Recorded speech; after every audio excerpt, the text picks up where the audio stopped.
Welcome back to the World of Screens podcast, episode 22 on today's show. Reviews for The Bad Guys 2 and A Big, Bold, Beautiful Journey. Plus, as always, looking at last weekend at the Aussie box office. I'm Nicola Barry, the founder and film editor at World of Screens.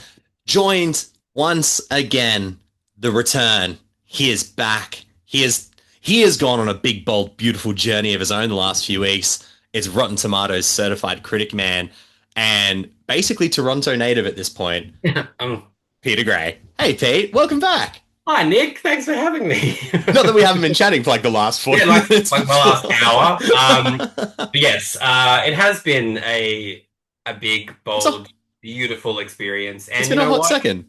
And I'm gonna take the fact that I'm a Toronto native because as I was there walking around, I'm like, I know my way around this city quite well. The GPS is in the head now. You're like, oh, I can tell you where this great coffee spot is. I kind of can. I did a lot. I did a lot of walking around. I was like, I'm gonna avoid public transport as much as possible. Not to say that public transport in Toronto isn't good, because it is. It's actually fantastic. But I just wanted to walk around and find things, and you're sitting down watching movies a lot. Like, it's good to stretch the legs. Yeah. So I kind of walked like 15 Ks like every day. Holy shit! I was like, I'm gonna go to this coffee place. I'm gonna buy this thing and this thing, and yeah, it was a very, very fun time. And Nick has informed that there will be proper deep conversations. Oh yes, about what I saw at TIFF.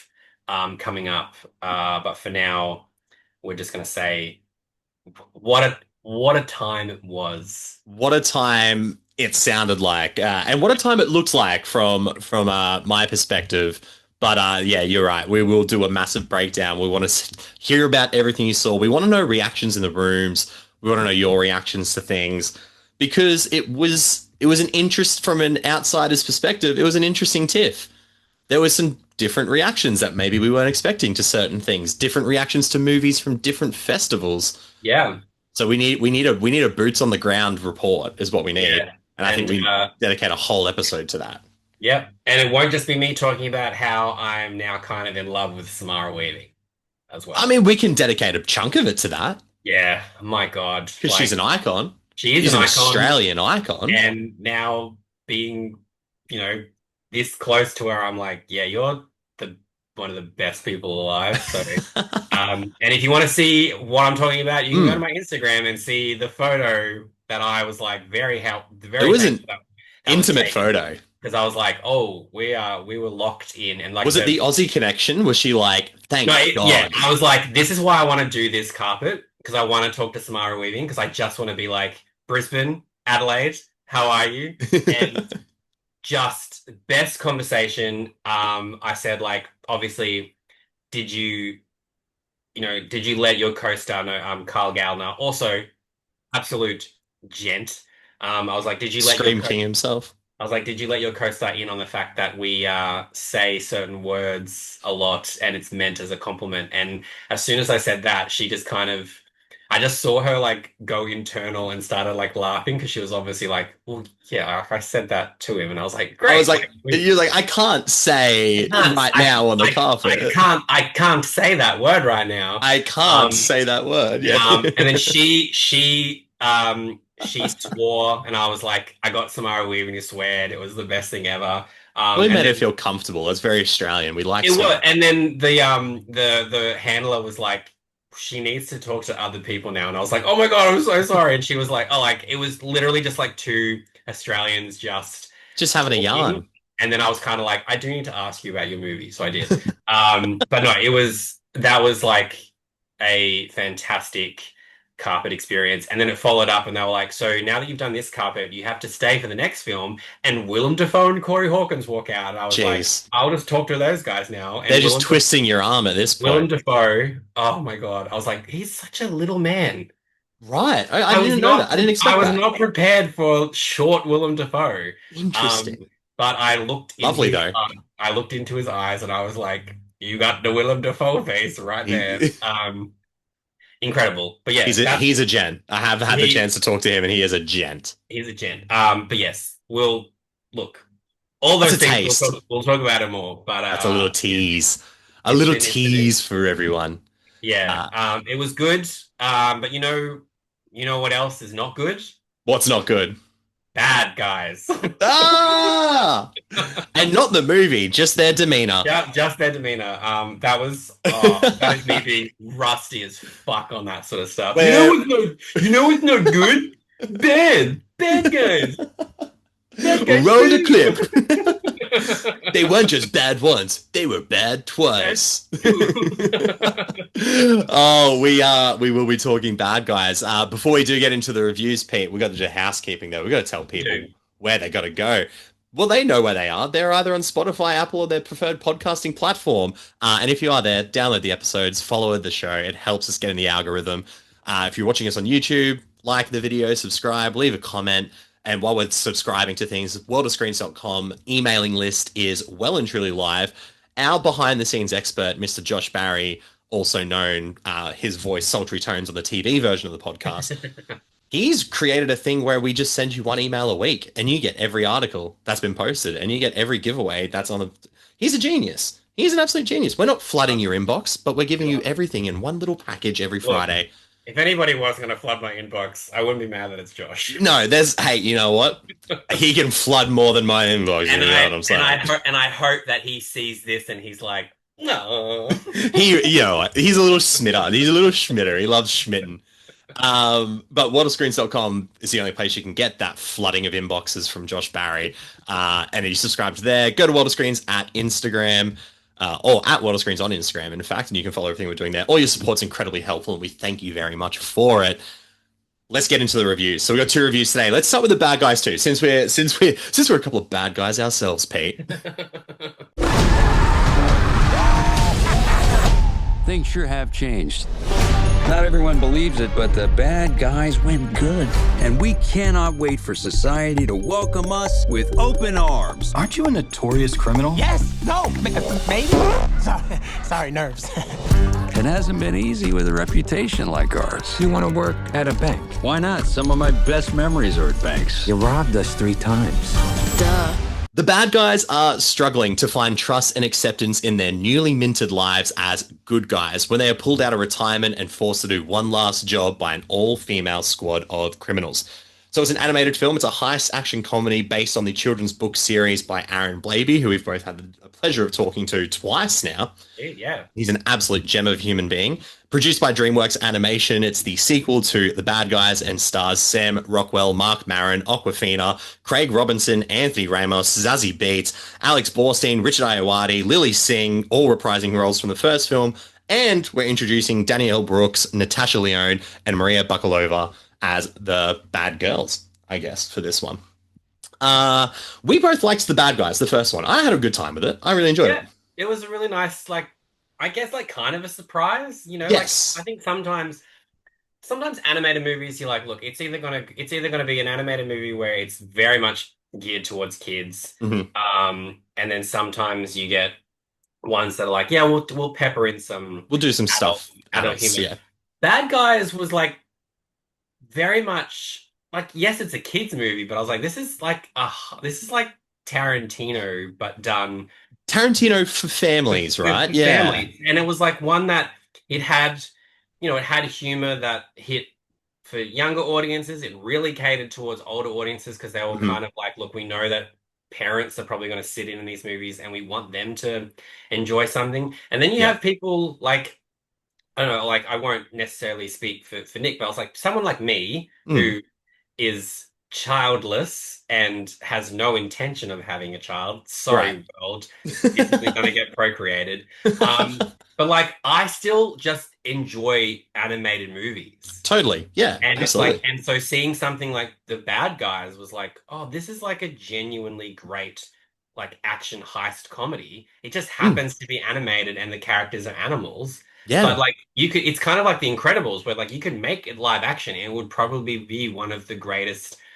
action movies. Superhero films. Yeah, you totally. could turn The Bad Guys into a live action movie and everyone would be like, oh wow, it's a great Ocean's 11-ish heist movie. And this movie Bad Guys has made no apologies for the fact that it borrows from Mission Impossible and Totally. It's very on the nose with a lot of references. and Does it well. Very well. Yeah. Very well. The first one did it very well, and obviously with a sequel, you go bigger and bolder, right? Like you've got way bigger action set pieces in this. Mm. I think the luchador wrestling scene, I say this with like full sincerity and Yeah. conviction, is in like my top 3 favorite action scenes of the year. Wow. It was so well done. Like Yeah, it's a it was funny, the really- wrestling part of it's funny, but when the bad guys, they're trying to do a heist at this luchador event, when they're discovered, it turns into one of the most thrilling chase scenes, which Mm. involves a literal like World War Z style zombie Yeah. fucking wave of wrestling fans chasing them. I thought it was great. The space launch scene is Oh, incredible. In the theater, just the seats shaking was and so the fun. and the visuals for the space Yeah. sequence were like just because obviously it involves a lot of gold. Yes, yes. And They're stealing the world's gold. and it just looked so Incredible. beautiful. Like the colors were so vibrant, and I was like, Mm, this is how you do animation, and this is how you make animation seem exciting. totally. Like kind of like, oh, have we seen every kind of style of animation? And the Bad Guys isn't doing anything like completely revolutionary, But but it's like doing does it it well. does it really, really well. And This it's like exciting. 2D, 3D animation blend Yeah. is really cool. Like it's basically like the books literally have like come to life on Yes. like that's what it's going for. And So it's yeah, like it's action packed, it's exciting, it's yeah, thrilling, it's it's really funny. hilarious. Yeah, it's really It's funny. super. I was laughing a lot. I love Sam Rockwell. Yeah. His demeanor, his charisma, I'm a big fan of, and it works so well for Mr. Wolf. Mark Maron as Tarantula Yeah. in Love leads to some of the funniest lines in the film as well. But choosing, and it's such inspired casting, having like 3 of the funniest women on the planet right now, and Danielle Brooks, Natasha Lyonne, and Maria Bakalova as the bad girls. They are fucking hilarious as well in And it's this. like they have and it's like we know that when it comes to recording, like they're Mm, all completely separate most totally. likely. But Yeah. like but it does seem like at some point maybe they were all together. Maybe they were all because together just like riffing with each other. like their chemistry is really, really good. Agreed.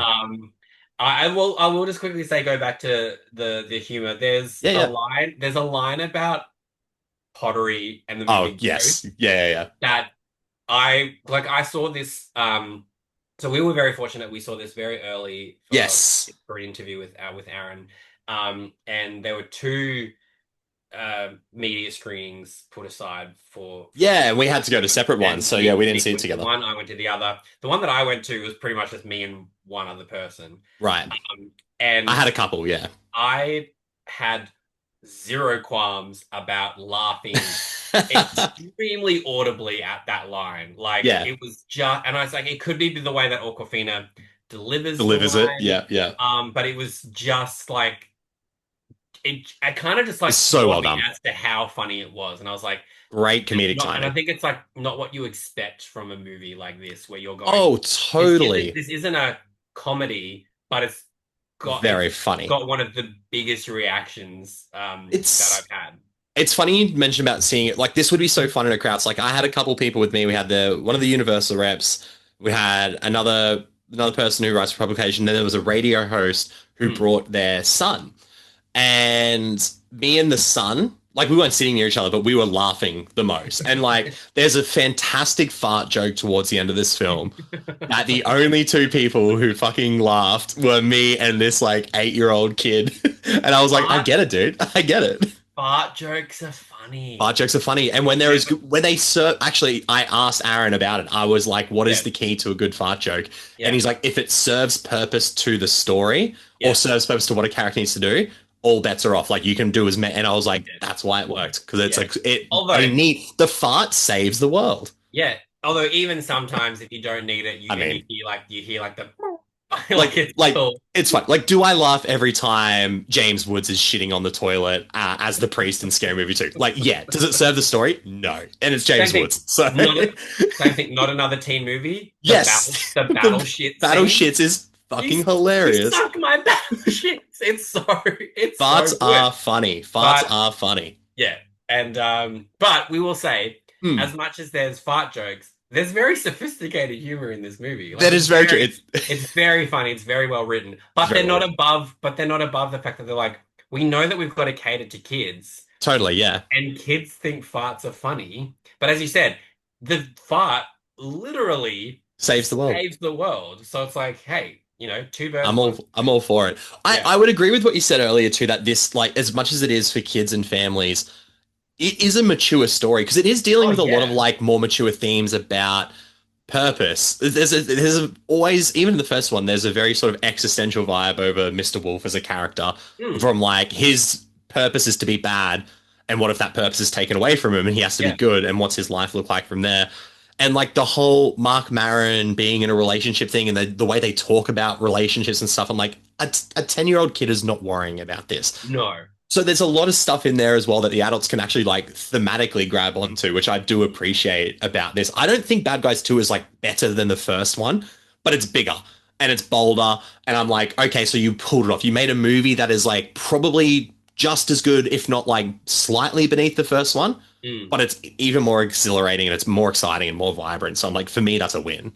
Oh yeah, absolutely. I agree. Like I think the first film was probably better made and better constructed. I think the story's Um, more interesting in the yeah, first one but too. the second one is like it's that kind of that sequel mentality of like, well, let's just go big. And it Let's go does. live in this world Everything, again. Yeah. everything's bigger, but it doesn't do it bigger in a way that is kind of just being like, look, we know that we don't have a good story, so we'll distract you. It's not that at Yes. all. This has still got a really good story. Totally. But yeah, I think it's just because the first film really took the time to like introduce these people and set their and give them their dynamics and everything. Whereas the Mm. second film was like, well, we don't really need any of that. And No. the bad girls kind of come in and like a, look, it's kind of an expected way. Yes. But again, that's not to take away from the fact that they are three great characters. Totally. And it's like it's not predictable for kids. Like kids No, don't that know yeah, yeah, yeah. these reveals and stuff, which is works as well. Yeah.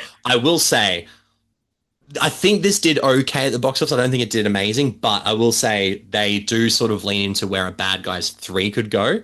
Yeah. And I'm kind of on board.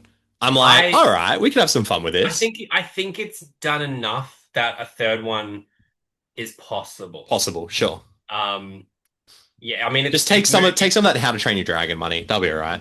it did move to VOD Pretty quick. quite quickly, but that's also kind of the way of the world now. But it's opening this weekend for Australian school holidays as well. So like I know it will get some more money, hopefully. Yeah, because it doesn't really have any competition in terms of other animated films. Don't think so, So no. I think it'll It'll do something.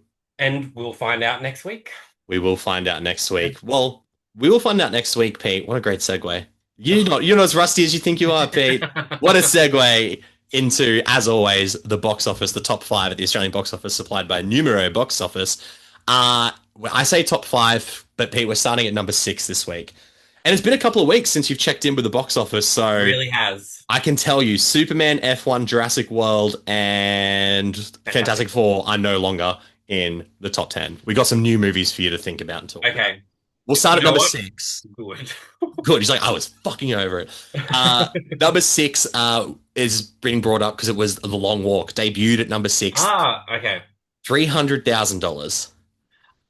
I'm, That's a bit of an oof for me. It is a but bit I'm of an not oof, but at the shocked. same time, I'm not surprised because don't I don't know how well this was marketed outside of people that were looking forward to it. Yes. And every And it's review also- I've seen, and it's a hard sell of a movie as well. it's a hard watch. So I know you haven't seen it yet because obviously you've been tiffing it up. Yeah.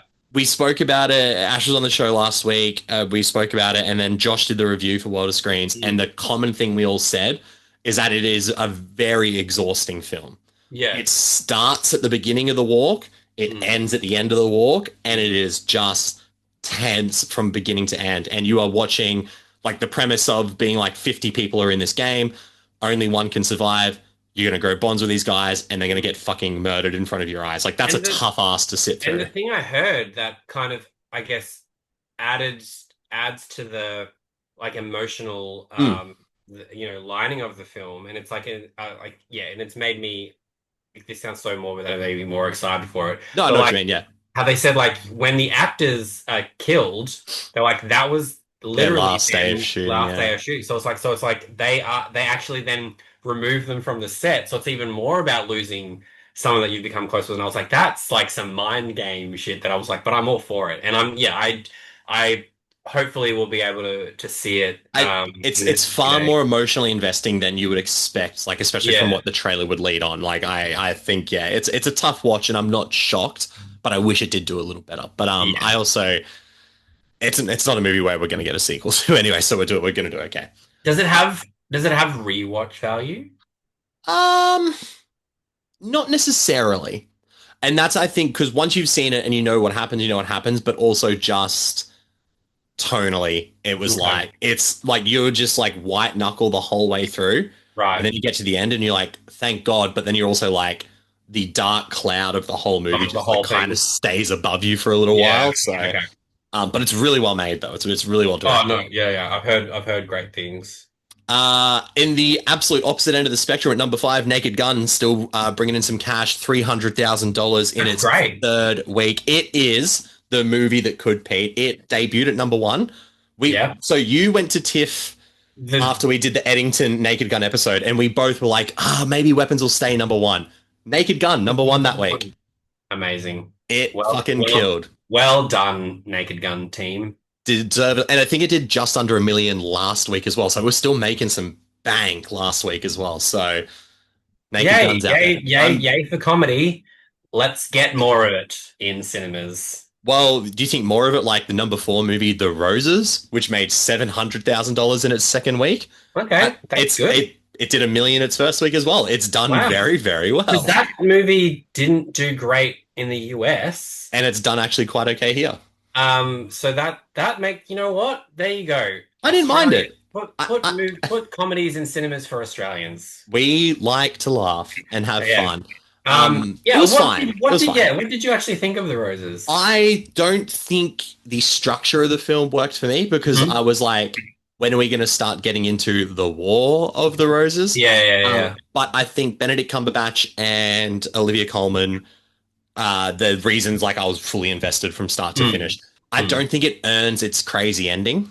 It goes from like here to here within the space of a couple of minutes. But it's still funny. Like I still laughed a fair bit. I think I gave it like a 3 out of 5. So Yeah. it was still good. Yeah. You saw it a while ago. I saw that movie like 3 months ago or something.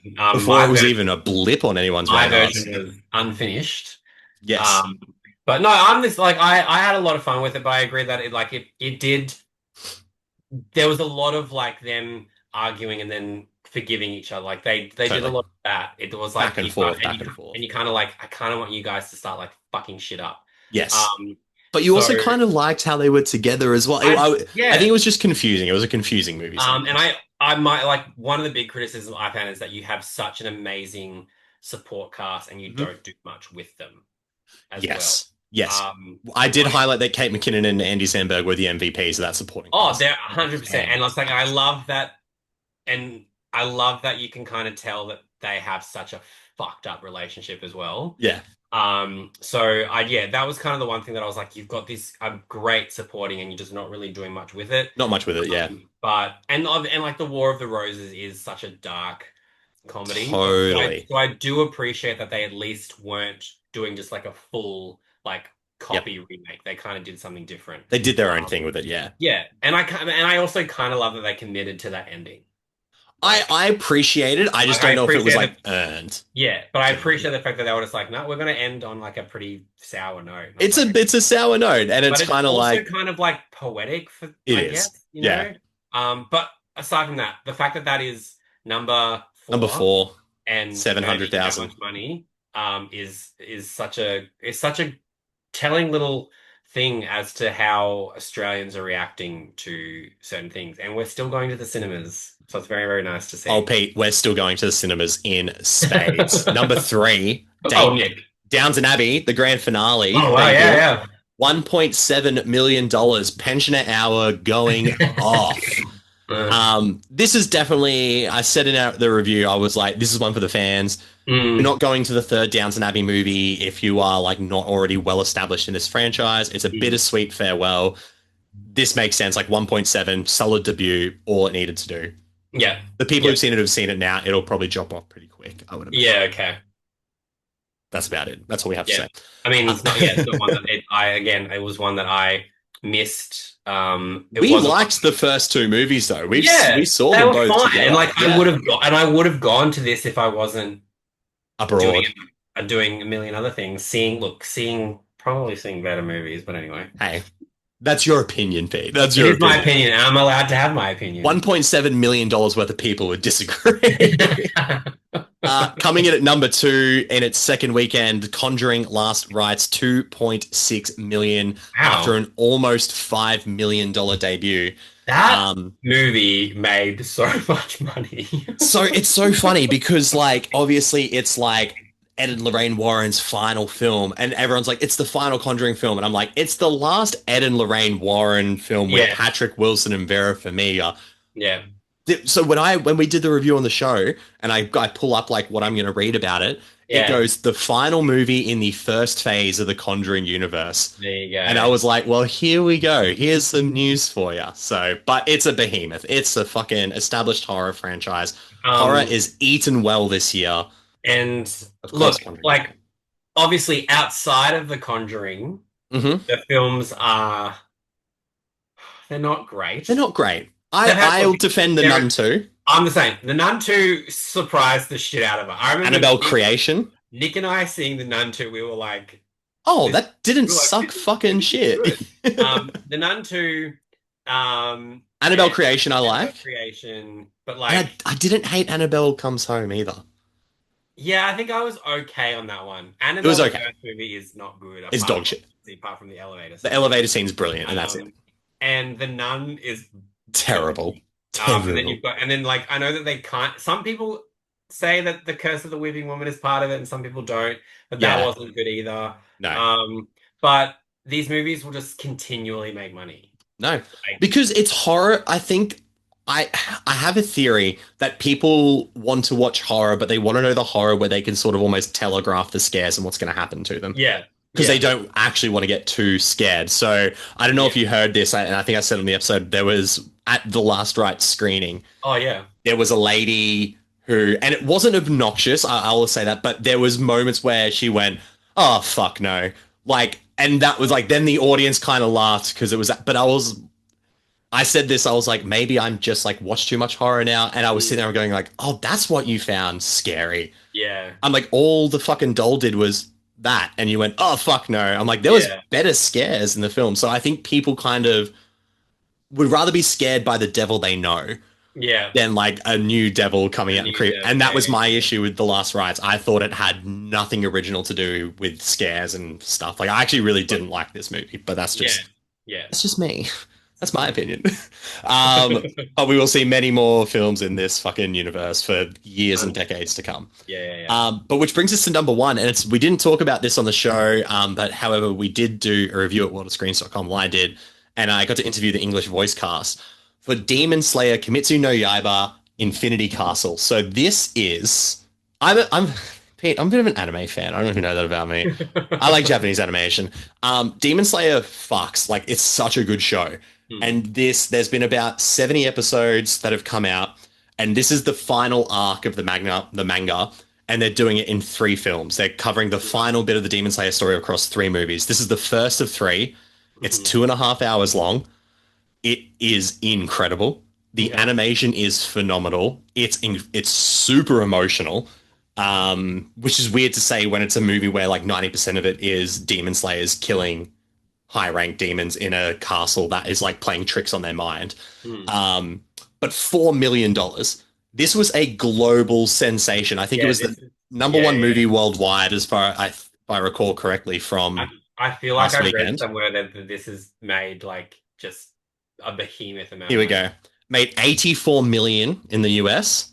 It's currently number 11 in the worldwide box office with $400 million. Wild. Huge. Yeah. Huge. It's awesome. I think it's definitely, you have to be probably a fan of anime, not just the show, but like in general to really get a kick out of it. It's accessible if you haven't seen the show. Like, it's actually a really good movie on its own, but you're going to be far more emotionally invested if you've watched like the 69 episodes that have led up to this. Which is, yeah, I was like, but the last time they did a Demon Slayer movie, which is the Mugen Train arc, it also did incredibly well. Mm.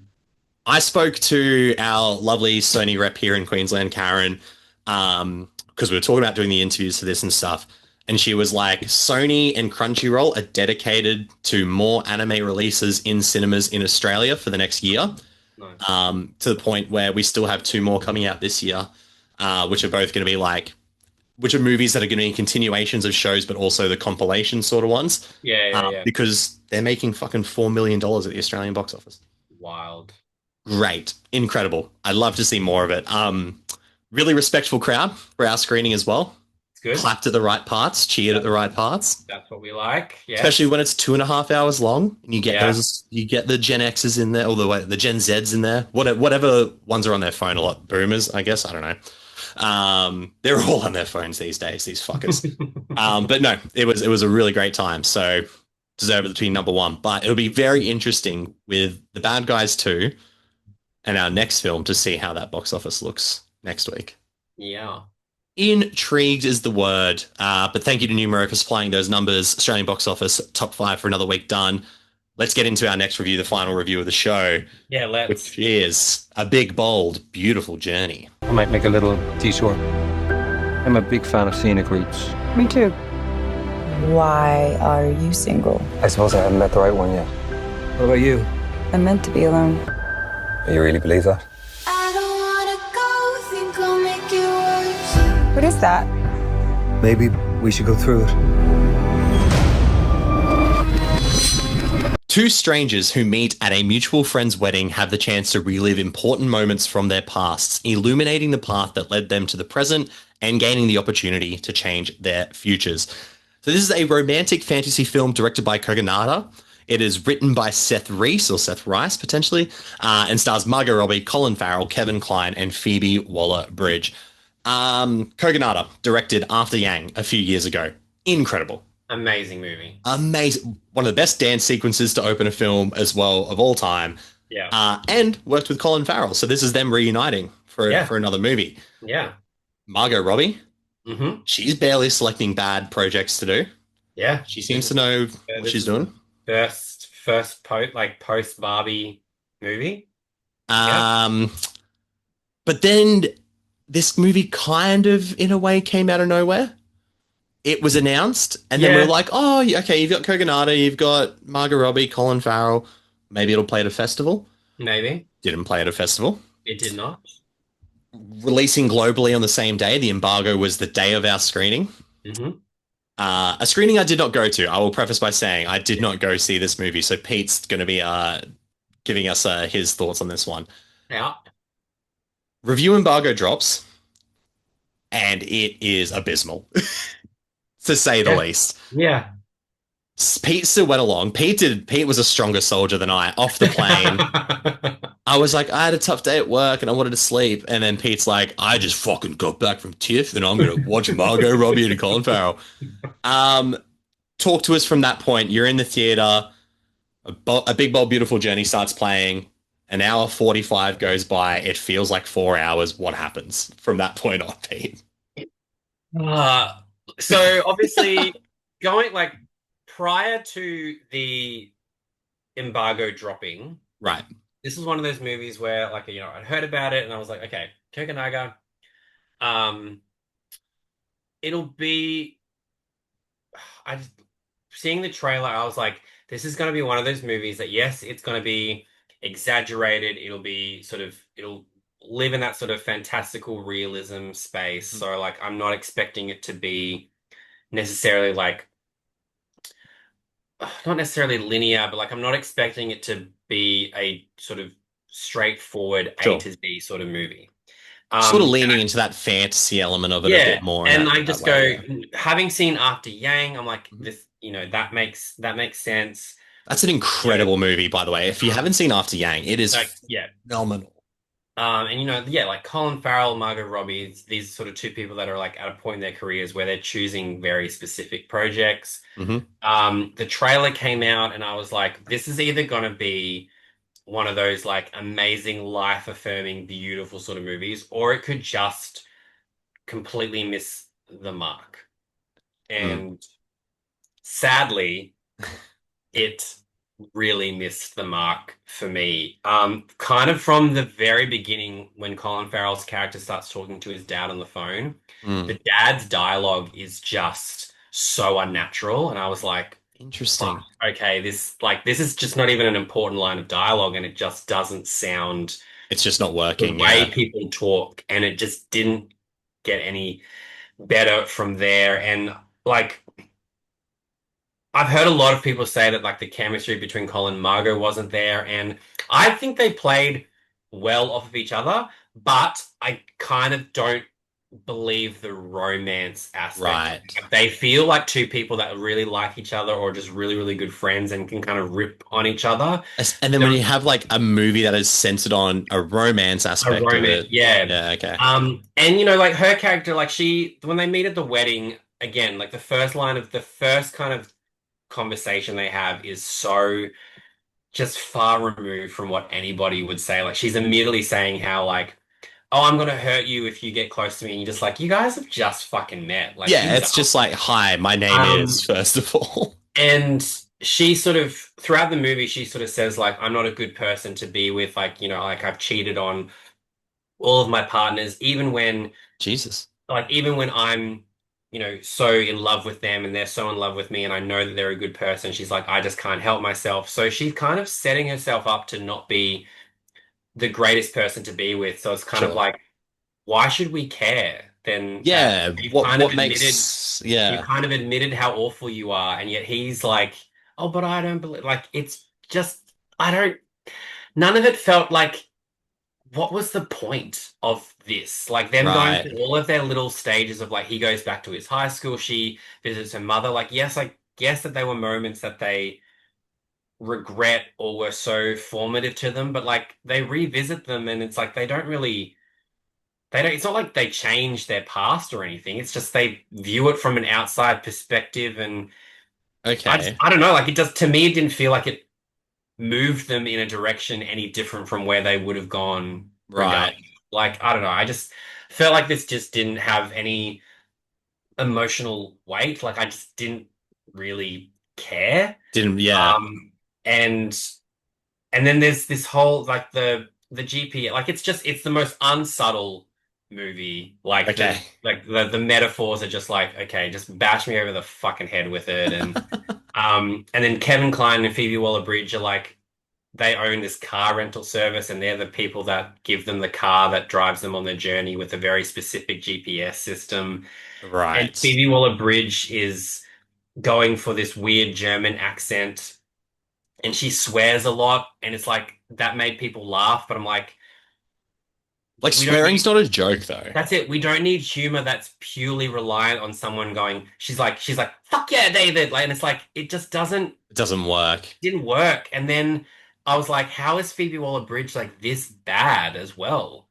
So this is It's just it's so bizarre. And it's like, and it's annoying because I'm like, this is a really quite a good premise. Like right. it's a good premise. Visually, there are some really, really nice moments to look at. It has small snippets of like, God, this could have been a good Something like yeah. movie. And it like, and there's a musical sequence that made me just go, put Colin Farrell and Margot Robbie in a musical. Like, Kogonada knows a good routine, like a good choreographed yeah, routine. it just went, it's just too unsubtle and it's too like on the nose with everything. And Right. it just didn't make me care about anything that was going on. And it So sucks because I'm this like, because Colin and Margot, I was like, I should feel safe with you two. And yeah. maybe because the dialogue is just not serving them, but they feel a bit lost on screen. So this is interesting because Seth Reese, I'm going to pronounce it Reese, but I apologize if that's wrong. It's spelled Reiss. I assumed it was Seth Reese. Reese, 'Cause okay. if I saw that with a W, I would say Paul Weiss. Reese, that's a So- good point actually. So yeah, we'll go Seth Reese. Reese. So obviously the sole screenwriter of this film, so it's Yeah. and it's completely original concept, not based on anything. Yeah. Co-wrote The Menu. The Menu, yeah. With Will Tracy. But he's also like he was a writer for The Onion. He was a writer in Comedy Bang Bang. He created The Regime with Will Tracy, who he did The Menu with. But then you look at what Will Tracy has done as well. And he obviously co-wrote the menu. He wrote episodes of Succession. Right. And Will Tracy wrote the adaptation for Begonia, which is coming out as well. Right. So you see sort of this split trajectory of like what these two are doing and sort of maybe where the source is a little bit. But even with, he was a head writer on Late Night with Seth Meyers as well, which is I like the humor of that show. So it's curious to be like, where did this kind of go wrong? Was the script always bad, or was the execution the thing that really let him down at the end of the day?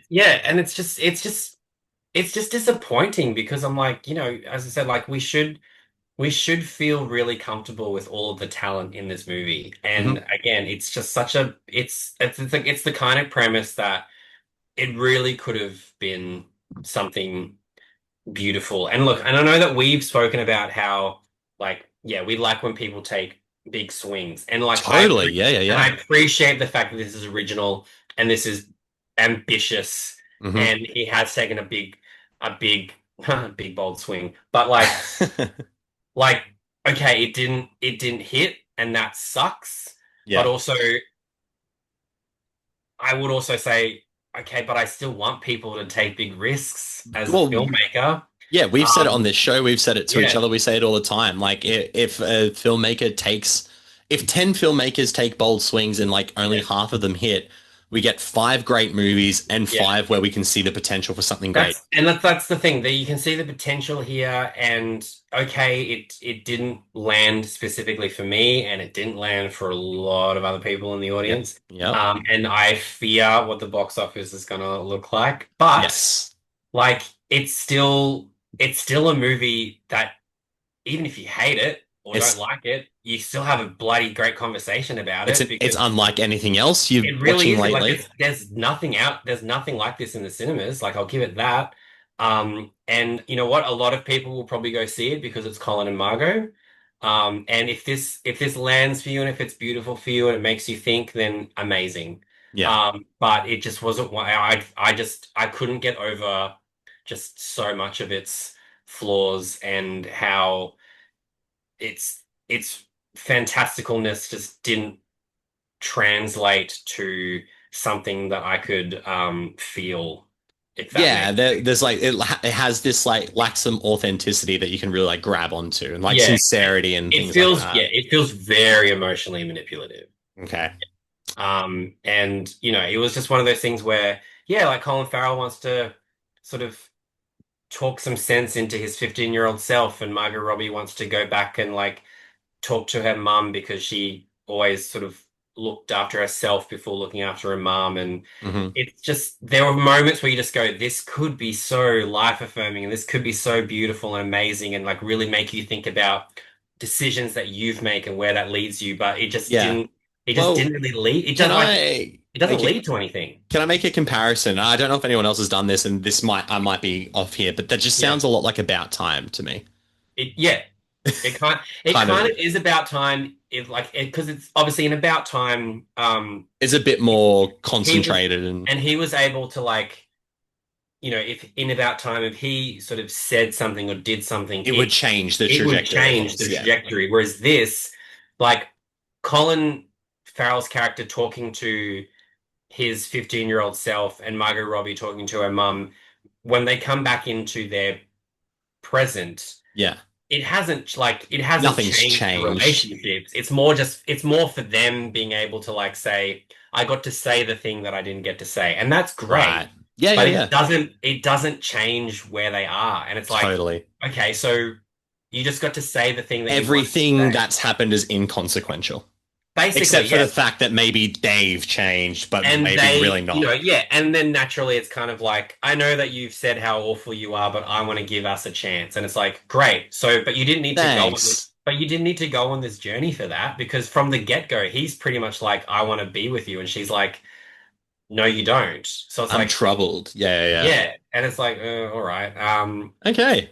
And then also there's the cast, like obviously we have Brand, like, there's Lily Ray plays the mother. She's, but then one of the wild things to me is like, okay, Brandon Perea is in this movie. We love. We're big fans. but like, We were fans from the beginning too. Let's point that yeah, out. but you wouldn't know it.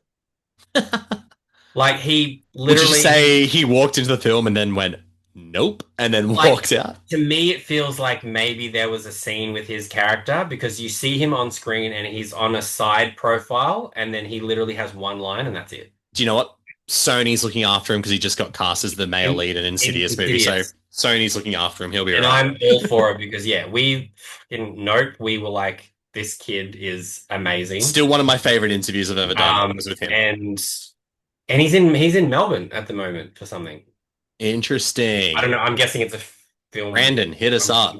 But yeah, it was just, it's gonna entirely bank on Colin and Margot, and that makes perfect sense because that's the way that you Market this movie. market this movie. It's the because- Materialist vibe. Like, Materialist doesn't get watched unless Dakota Johnson, Chris Evans, Yeah. Pedro Pascal are in the leads. Yeah. Also, can we just say, Materialist crossed $100 million, is now the Wild. third highest A24 movie. Wild. That is fantastic for a movie that had Behind Talk to Me, I believe.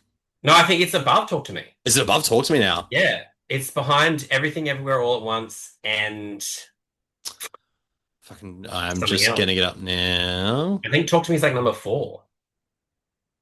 Worldwide. Here we go. Oh, Civil War, of course. Civil War. Yeah. There you go. So Everything Everywhere, Civil War, Materialist, Talk to Me, then Hereditary. Yeah, but for a movie that had so much discourse, Yeah. you guys gave it $100 million.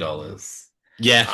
And I would actually really like A24 to re-release it in cinemas for award season because I would like it to be recognized. It did incredibly well overseas. So Yeah. in North America, it's number 7, Materialists. So Talk to Me is above it in North America. Yeah. Crazy. And that's how much we wanted to talk about Big Bold Beautiful Journey that we went straight onto Materialist and A24 box office. I probably will not watch this movie. I'm not going to. And it's one of those really interesting things to be like, okay, like Barbie was a success, but like, is Margot a movie star? Yeah. So Wuthering Heights is another Wuthering big Heights test. will be a really, really big test because 'Cause that's then- already people are already pissed off about it. People seem fucking mad about it from a trailer and an alleged opening scene. But Yeah. it's also a test for Jacob Elordi too. It is. Frankenstein for me is not a test. for Jacob Elordi. Frankenstein does not bank does not. That's bank him on- in his character work And era. also, And we're all here for it. because of its Netflix release, it's Sure. going to be like it's not going to make money at the box office, so you can't bank Watch reactions on that. Netflix go like it's the highest watched Netflix film about a monster in 2025. But yeah, Wuthering Heights will be It's a true test. a real test. An exciting one because I'm like, why does everyone hate Emerald Fennell all of a sudden? I think I was like, we all loved Promising Young Woman. But Everyone now people kind of retroactively hate it. Yeah, and everyone kind of was all for Saltburn and now retroactively hate it. So I love Saltburn. So what, do we hate Wuthering Heights and then we'll retroactively love it? Maybe we need to reverse psychology ourselves. It's so bizarre to me that everyone just hates this movie, and I'm like, but it's Emerald Fennell. She's not gonna do a usual Wuthering Heights. And she doesn't make movies for everyone. No. Saltburn is so anarchistic in nature. It is such a fuck you to everyone, which is why we loved it. And Promising Young Woman is not remotely not a likable movie. No, and it's But not it's supposed to be because fantastic. you're supposed to hate the premise of women getting sexually assaulted, And you're you're supposed to hate the ending that of I suppose because she kind of wins, like but at what doesn't. cost? Yeah. Yeah. So I think Wuthering Heights. I just love that it's pissed everyone off. We are an Emerald Fennel stan club in this podcast. We fucking love Emerald Fennel. I did hear someone say the way for Wuthering Heights to win people over is that at the end of the movie you find out that Margot Robbie's character has been reading the book. And she's just Interesting. been like imagining, and I was like, and everyone said that's how you win people over. I'm like, but that's how you win people over after they've watched a movie and then it's the ending. No, No. no. Um, You can make a I memorable ending, don't get me yeah, wrong, but you've got to like everything else but that came but a before part of me it. feels like I think that would just piss people off even more. Yeah, I It's think like it's fun. it's like the dream sequence thing when you realize the Also, whole movie's a dream. take notice of the fact that it's called Wuthering Heights. It's literally in quotation In marks. quotations, yeah. They should just at this Um, point call it Emerald Fennell's Wuthering Heights. Like that's like yeah. I get people love the books or the book and I get they're protective of it, but you'll always have that book and that's Yeah, okay. You as we can go said, back and read it afterwards and the be like, I hate the movie, movie, but your yeah, book is still there. the movie does not change the Let book, us and it who does can't read, us sickos who can't read, see some fucked up shit on the screen. Stop gatekeeping stories. That being said, I actually bought a book for Holy shit. for my trip. What'd you Hey, what book? I bought where is it? Here it is. So for people that are watching, you'll Yes. see. Go onto YouTube. I bought Ah, Maddie, all right, all right, all right. Maddie McConaughey's Green Lights. Was that before or after you saw The Lost Bus? It was before. There we go. It was Yeah. anticipation. Great book. Yeah, all right. Yeah, I was like, man, you have lived a life. He's a wise man. He's a wise man. As a wise man once Um, said. All right, all right, all right. all right. But yeah, that goes to show you, fucking Big Bold Beautiful Journey. We just spoke about everything fucking. Yeah, what's his podcast about So again? look, go if you want to see Big Bold Beautiful Journey. I'm not going to stop you, but I'm also going to say, I'd love it if you tried though. You stand in front of theaters. well, Stop. just don't be surprised if you Yes. go, I hated it. Just don't be Yes. surprised if you're like, that was weird. I was like, yeah, it is. But don't be mad at yourself for also like don't take that hate somewhere. Just be like, it didn't work for It me, didn't work for, yeah. and that's okay. That's okay. And it's like there are, it hasn't been entirely slaughtered because I think it's at like 45%. So I'm like, it's still, there are people that are responding to it, and that's great. And you might be one of those people because I also heard a lot of people coming out of that screening saying, oh, it was so beautiful. I'm like, great, you found something in it. I personally did not, but what do I know? Yeah, what are you? You're just a Rotten Tomatoes I'm just a certified rotten critic. critic, But that is a big, bold, beautiful journey. And that brings us to the end of our big, bold, beautiful journey. Aw. That is episode 22 of the World of Screens podcast. Pete, it's good to have you back. It's Thanks good for to be coming back. Thanks for coming back. We thought we lost It was Toronto. look, there was a slight part of me that was like, oh man. Part of your heart's still in Toronto. Yeah, I can leave this I can place. sense it. It's- But we're going to relive it. We're going to relive it. Next week, there will be will. a TIFF-centric episode of the World of Screens podcast, breaking down everything Pete did, everything he saw, and where we think some of the big hitters are going to go, and maybe the things that didn't hit so big as well. So keep an eye out for that episode. In regards to other episodes of the podcast, TV edition coming out this weekend, Josh and I are going to be talking about Black Rabbit, the new Netflix miniseries. with Jude Law and Jason Bateman. Yes, I watched the first few episodes of that. Played at TIFF.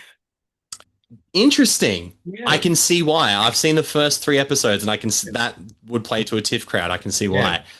Gen V season 2 as well. The first 3 episodes have dropped for that. And then on next week's normal movie edition outside of TIFF episode, we're going to be chatting one battle after another, which we are very excited to see. Be excited for. Well, I mean, we're excited for it prior to reactions. And now For reactions, I'm like, oh, okay.